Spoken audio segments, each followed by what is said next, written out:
I think that literature is an antidote or a medicine because it does what the mirror does.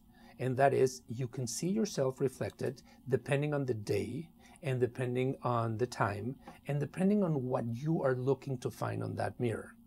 But the good thing about being a writer, and I'm inviting this person to maybe consider writing too or becoming an artist. The good thing about writing is that you don't have to see the bookshelf as finished. You can say, I found a lot of things in that bookshelf, but I didn't find something that I was looking for. Thus, I wrote it for others to find it.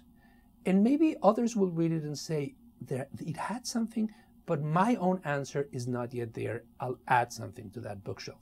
Bookshelves are never finished, and neither are mirrors. We are always changing in front of others.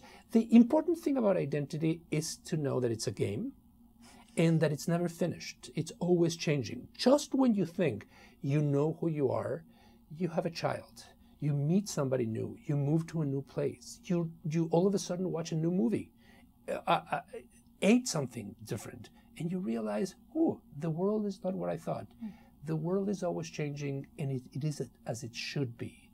That is part of the Jewish vision of life, at least in the secular world. Being Jewish is not knowing who you are, but daring to find out as you go along.